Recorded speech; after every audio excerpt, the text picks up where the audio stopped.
Bueno, este es un video en donde vamos a hablar sobre el inmueble en el cual nos encontramos. Actualmente estamos en el área de Jardín. Este es el inmueble conocido como el Museo de las Intervenciones. Este inmueble en el siglo XIX fue utilizado como cuartel militar. Y en 1847 aquí se llevó a cabo una de las batallas más importantes contra el ejército de los Estados Unidos de Norteamérica.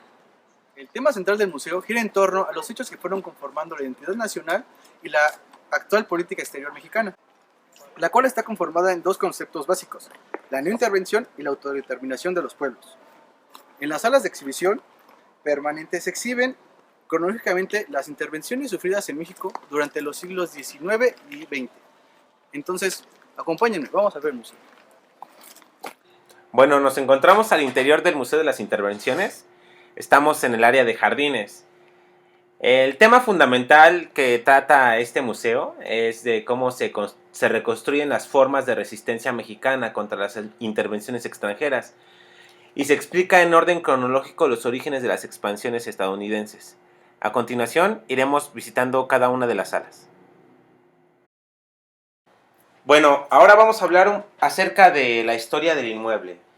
El actual Museo Nacional de las Intervenciones se ubica en un antiguo convento que los franciscanos cedieron a la Orden de los Dieguinos, esto en 1580, los cuales establecieron allí su noviciado y el colegio de formación de misioneros que evangelizaron de Filipinas, China y también de la región asiática del país Japón.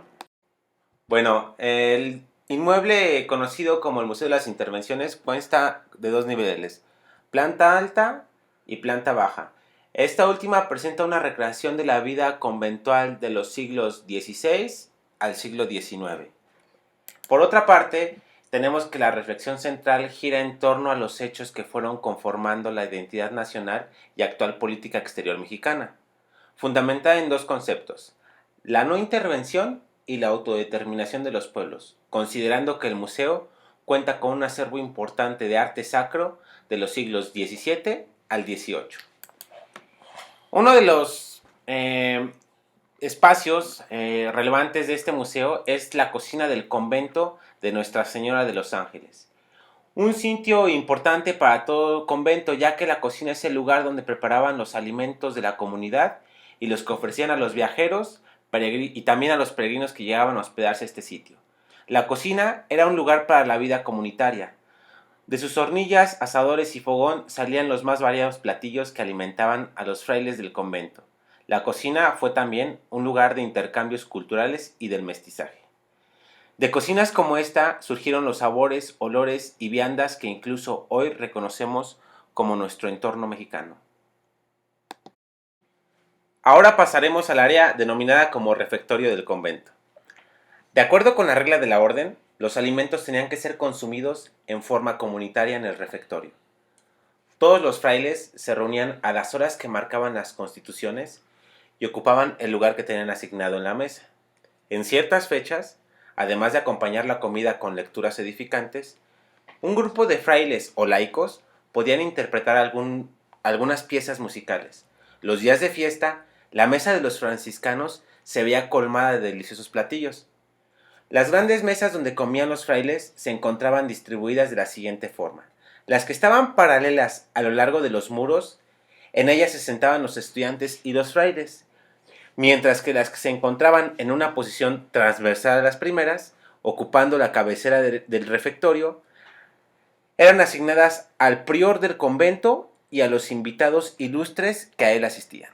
Uno de los accesorios importantes del refectorio es el lavamanos, el cual se ubica a la entrada para que los frailes y los asistentes al comedor, antes de tomar sus alimentos, pudieran asear sus manos.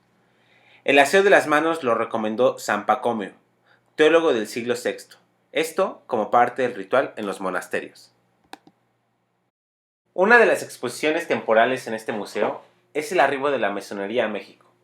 La masonería se introdujo a México a finales del siglo XVIII y a principios del siglo XIX, con las corrientes ideológicas que se dispersaron a través de la Ilustración y el enciclopedismo, que pregonaban los derechos del hombre, la soberanía popular y el principio de libertad. Posteriormente, la Declaración de Independencia de los Estados Unidos de Norteamérica, en 1776, difundió las ideas de autonomía que influyeron en el pensamiento hispanoamericano, pues la primera fue nación soberana de este continente. Asimismo, la Revolución Francesa, en 1789, impulsó el enciclopedismo y el liberalismo que permitieron la difusión de estas ideas por Europa y América. En relación a los mesones novohispanos, varios pudieron ser los medios que permitieron la llegada de la masonería a territorio novohispano. Primero, la presencia de algunos virreyes, como es el caso de la comitiva de Juan Vicente de Güemes Pacheco, de 1789 a 1794, segundo conde de Revillagigedo, conocido por su relación con la Revolución Francesa y simpatizante de la masonería.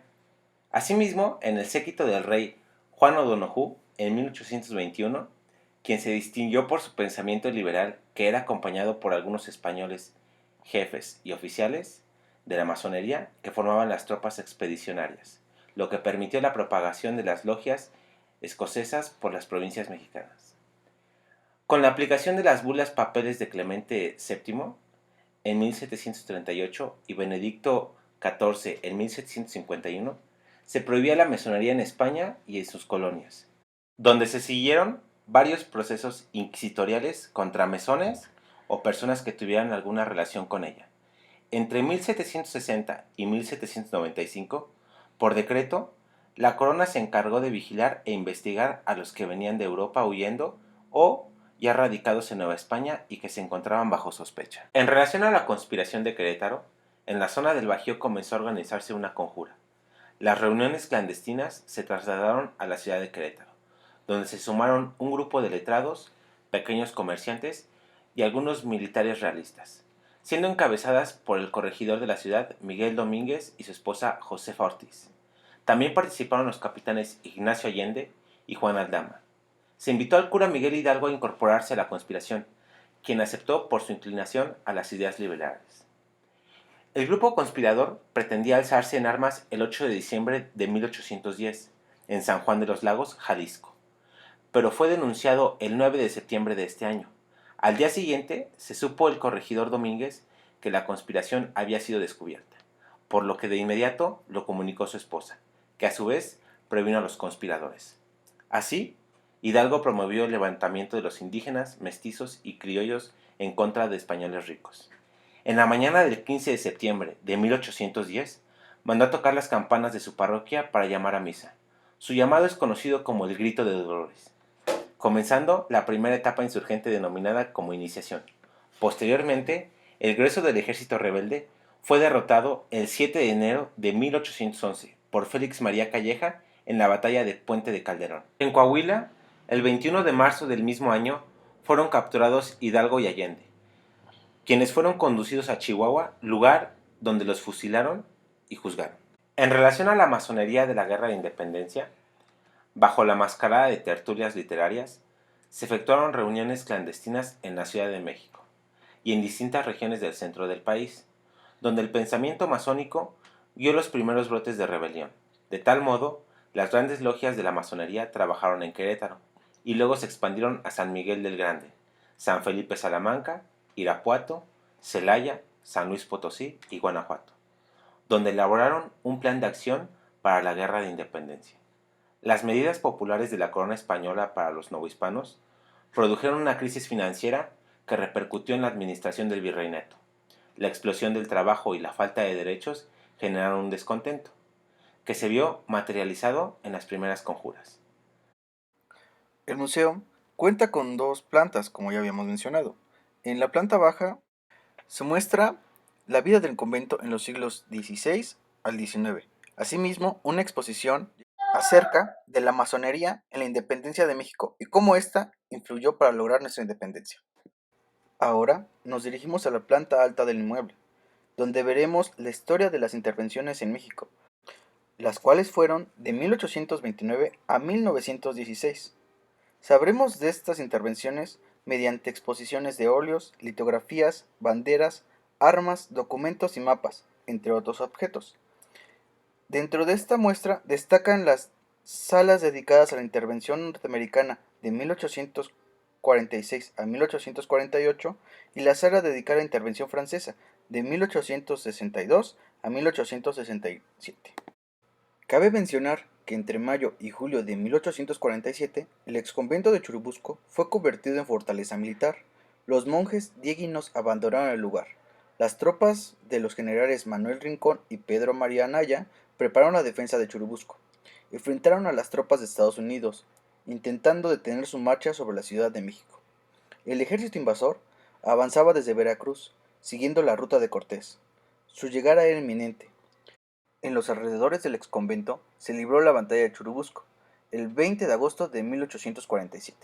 En memoria de aquella heroica batalla, en 1869, después de derrotar la intervención francesa y restaurar la República, Benito Juárez decretó que el exconvento de Churubusco fuera reconocido como monumento nacional. En 1914, Venustiano Carranza refrendó el carácter del sitio y agregó que debía albergar un museo de historia.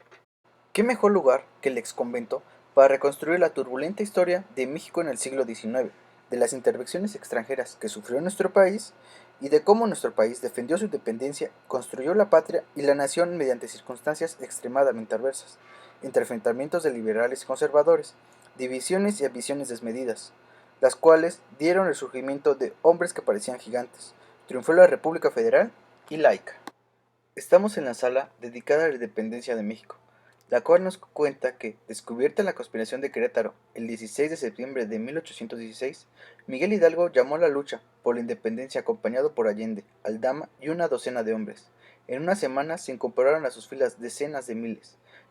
México alcanzó la independencia de España en 1821.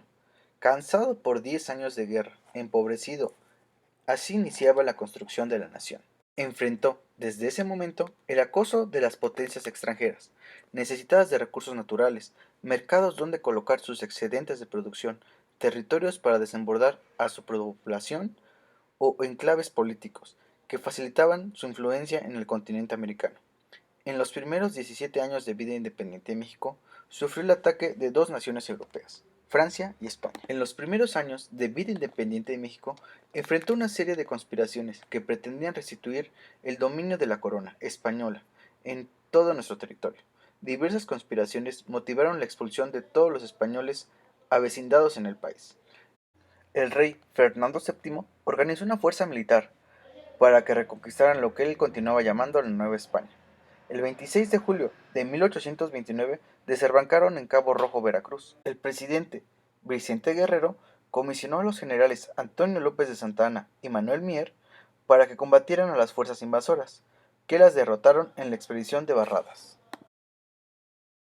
El 16 de febrero de 1836, el puerto de Veracruz es bloqueado por una escuadra francesa, compuesta por 10 naves de guerra, donde el ministro francés en México, el barón Antoine Luz de Faudis, exigía al gobierno de la República el pago de indemnización por los daños sufridos en las propiedades y personas de origen francés avecinadas en México.